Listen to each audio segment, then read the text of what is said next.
Ano ba naman ang maitutulong kung ikaw ay punong-puno ng pag-aalala sa iyong sarili? Ano ba may tutulong sa iyong kalusugan kung ikaw naman ay punong-puno ng problema at hindi mo na nagagawa pang ngumiti at maging masaya? So ang paalala po ng salita ng Diyos ay sikapin po natin na maging masaya sa ating buhay.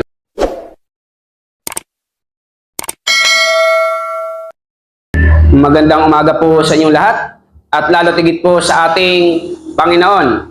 So tayo po muli ay mag-aaral po ng salita ng ating Diyos.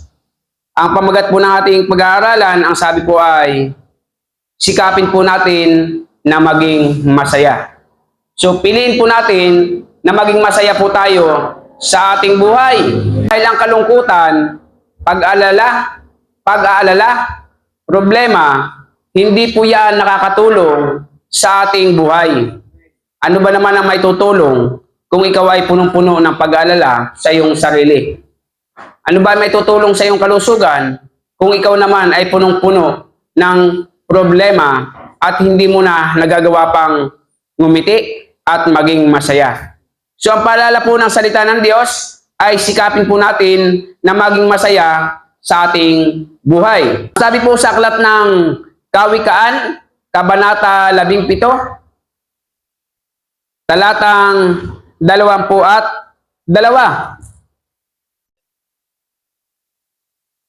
Ang sabi po ay ganito: ang pagkamasiyahin ay mabuti sa katawan, at ang malungkot ay unti-unting namamatay.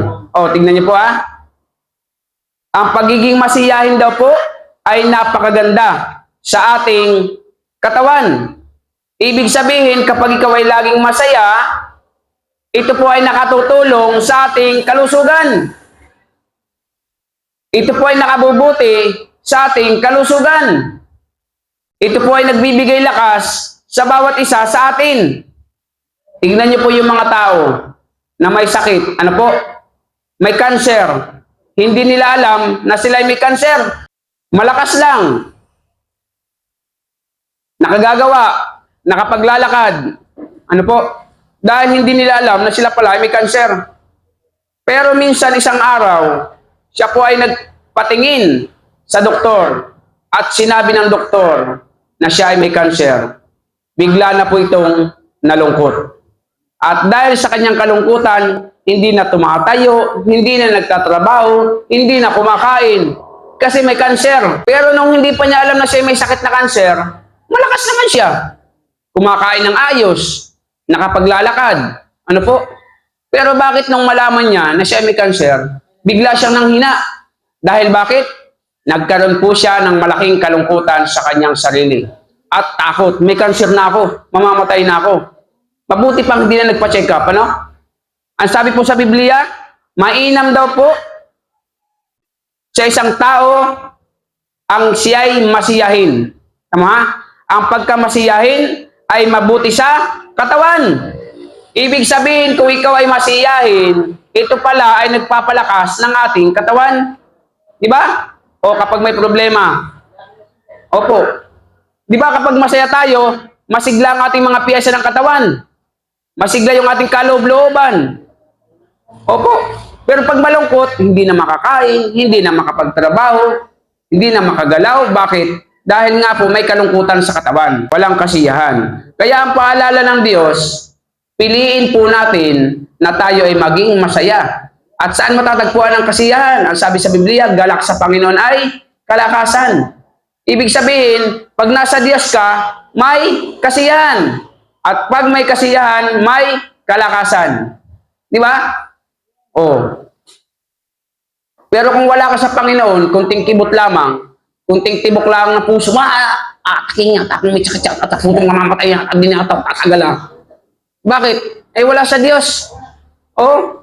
Pero kapag nasa Panginoon, nako, wala yan. Kahit kakabog-kabog ang dibdib niyan, wala yan, lamig lang yan. Pag nasa Panginoon ka, at kumabog ang dibdib, lamig lang yan. Ano po? Pag wala sa Panginoon, tumibok lang ang puso ng medyo malakas, mamamatay na yata ako. Iba na pakiramdam ko. May tama yata ako sa puso. Ano po? Aatakin. Hindi po namatay sa sakit sa puso eh. Namatay sa pag-aalala. Ano po? O, namatay sa nervyos. Wala namang sakit sa puso. Bakit? Eh, wala nga daw pong may tutulong sa ating katawan ang kalungkutan. Kaya pag may problema ka, sikapin mong maging kalmado. At kapag naging kalmado ka, diyan po papasok sa iyo yung ikaw ay relax at ikaw ay magkakaroon pa din ng kasiyahan sa iyong buhay kahit may problema. Di ba? Kaya kapag may sakit tayo, hindi po dapat tayo malungkot. Tayo manalangin at umasa sa Diyos. Dahil pag nalungkot ka, ay lalo pong mapapabilis ang iyong buhay. Di ba? Sabi sa Biblia, mainam daw po sa isang tao ang may malakas na kalooban, ngunit kung ito ay mahina, ano naman ang pakinabang? So lagi po nating tatandaan na sa ating buhay sa mundong ito, tayo po dapat ay piliin natin na maging masaya sa ating sarili. Upang sa gayon, kahit ano pong mangyari sa ating buhay, matututo po tayong lumaban sa lahat ng ating mga pagsubok at mga problema sa ating buhay. So malinaw po ang sinasabi, ang pagkamasiyahin ay mabuti sa katawan at ang malungkot ay unti-unting namamatay. O di ba? Nung malaman niyang semi-cancer, nalungkot na. Namamatay na yata ako. O lalo nang humina, ayaw nang kumain. Kumain ka na, ayaw. Tanghali na, ayaw pa din kumain. Hindi siya namatay sa cancer, namatay sa dapil. Ano po? O kaya po yung malungkutin daw na tao, pag ang tao pala ay malulungkutin, yun pala ay maiksi lang ang buhay. Diba? Yung pagkagising sa umaga yung nakakala mo ang mukha ay ang palaya. Ano po? Ang palaya, tapos yung hugis ay parang upo. Yan. Yung lagi nakatulis ang uso. Tapos, laging masamang loob pagising sa umaga. Hanggang sa maghapon, nalulungkot kasi wala na naman kaming pansaing. Magpapasok ka na naman. May bayarin na naman sa tubig, sa kuryente. Ano po? May maniningil pa, walang pera. Ayaw nang lumabas, ayaw nang magtrabaho, ayaw nang may pagkwentuhan, lagi na lang nalulungkot. Ang sabi sa Biblia, ang malungkutin, unti-unting namamatay. Ay kaya huwag tayong malulungkutin. Yan. Ang sekreto pala ng mahabang buhay ay laging masaya. Kaya kapag lagi kang masaya at may problema, makikita ng mga tao. Opo. At ang pagiging masiyahin, yan po ay nagpapabata din po sa ating itsura. Opo. Kapag ikaw ay laging nakangiti, laging unat ang iyong mukha. Binat na binat ang mga balat. Pero pag laging malungkot, eh para ka pong nangungulubot. Oo. 40 anyos pa lang, mukhang 80 na. Diba?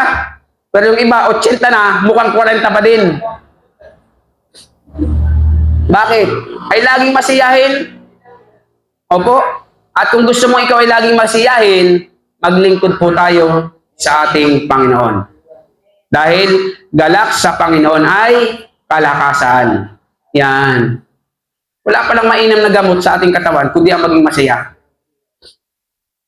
Ito lang kaso lang para ka nang minamalarya ano? Tinrangkaso ka lang, kala mo hindi ka nasisikatan ng araw. Pero kapag ikaw ay nasa Panginoon, laging may kalakasan ng kalooban. At kapag may malakas na kalooban, laging may kasiyahan. Hindi natatakot anuman ang mangyari sa mundong ito. Ano po?